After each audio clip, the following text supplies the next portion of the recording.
Eu disse, eu avisei. No vídeo durante a semana que eu comentei toda a crise do Neymar com o vídeo lá com o MrBeast e toda a situação do jogador lá no Santos, que tá lá na situação toda complicada enquanto ele brinca de digital influencer da vida, eu disse que seria bem engraçado se o Paris Saint-Germain vencesse a UEFA Champions League sem o Neymar e sem o Mbappé. E recebi de volta não só diversão, porque foi um jogo muito divertido, mas eu recebi de volta a história sendo escrita diante dos nossos olhos. Eu acordo todos os dias, vou para frente da televisão para assistir eventos esportivos e, enfim, noticiário, premiações, tudo aquilo que envolve parte da minha profissão. Escrevo sobre tecnologia todos os dias, porque no fundo, eu gosto de ver a história sendo escrita diante dos meus olhos. Eu adoro a frase testemunha ocular da história. E o Paris Saint-Germain entregou a história na final da UEFA Champions League ao derrotar a Inter de Milão. Derrotar não, massacrar, humilhar, amassar a Inter de Milão por 5-0, a maior goleada da história da era Champions League em uma final de era Champions League. Olha, é inacreditável como o PSG saiu de um time de piada para ser um exemplo a ser seguido. Para quem prestou atenção nesse jogo com maior detalhe, viu o domínio de bola, de posse de bola do PSG, principalmente do meio-campo para frente, a capacidade de destruir as jogadas da Inter de Milão já no meio-campo para construir todas as jogadas que compuseram os gols, os 5 gols do PSG na tarde de hoje. Vocês vão ver esse vídeo no domingo pela manhã.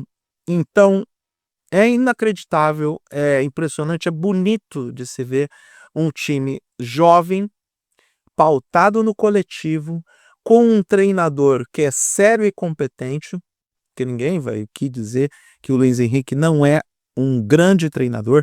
Ele já fez isso com o Barcelona em 2015, conquistando a Champions, e agora faz de novo com o PSG.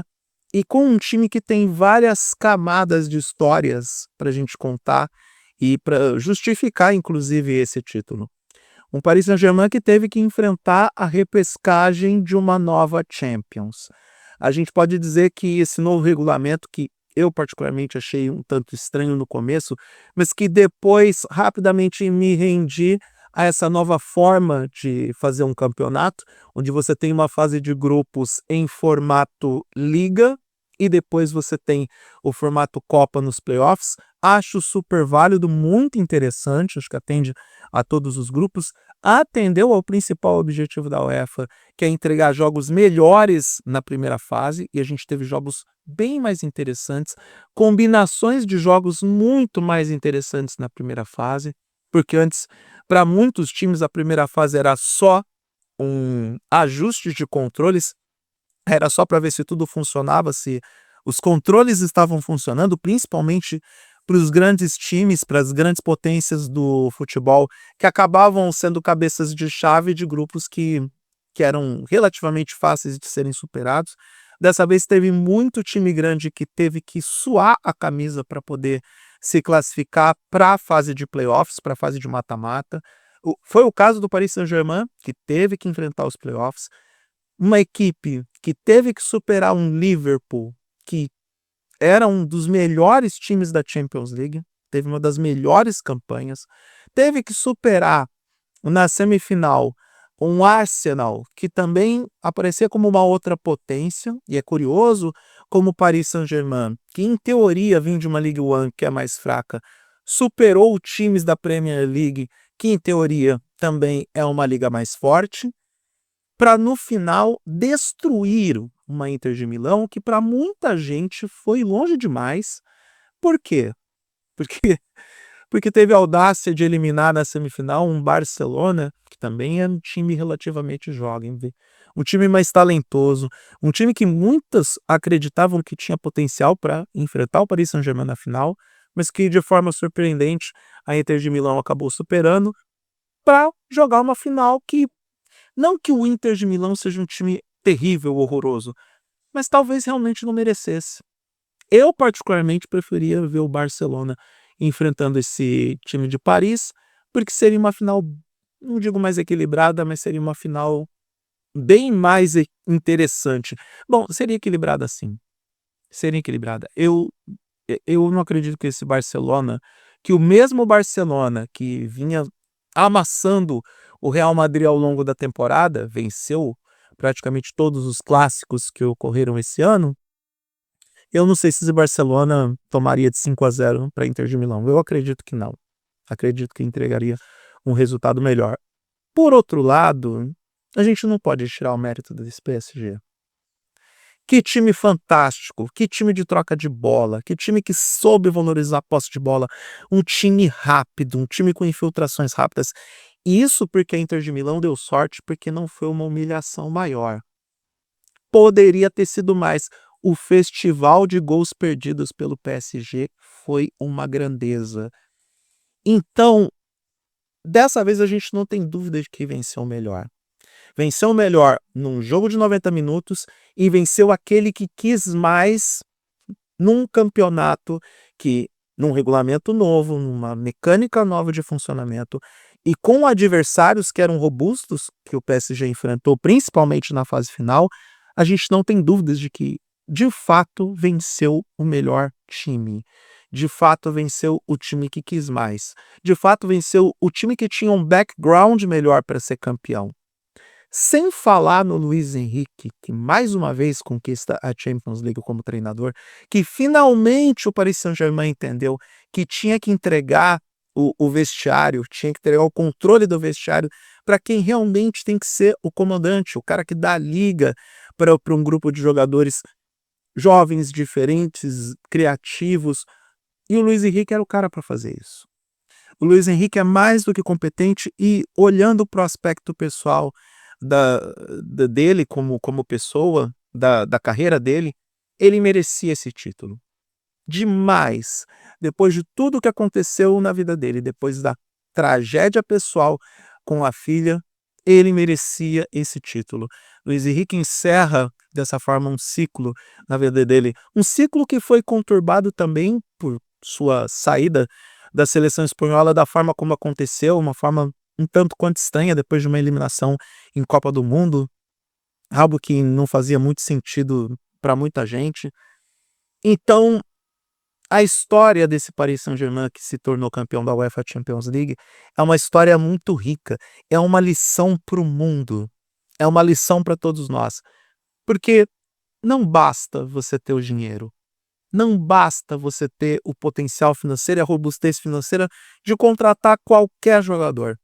Você precisa saber onde investir. E mais do que isso, você precisa criar uma filosofia de grupo onde você coloca o compromisso, você coloca a responsabilidade, traça um objetivo comum e claro, mas deixa bem claro para o seu grupo de jogadores que tão importante quanto vencer é ser feliz no que está fazendo. É um Paris Saint-Germain que tem alegria de jogar futebol, alegria, irreverência, ousadia. Quem dera se a seleção brasileira de futebol, a masculina, né, principalmente, jogasse da forma como o Paris Saint-Germain. Quem dera, e eu torço de novo para que Carlo Ancelotti traga de volta essa alegria nossa de jogar. Quem dera se a seleção brasileira fosse tão ousada e reverente como são os jovens do Paris Saint-Germain. Olha, é incrível como a gente vê um time que sai da arrogância e da prepotência, da robustez financeira, de pagar os contratos mais caros da história do futebol.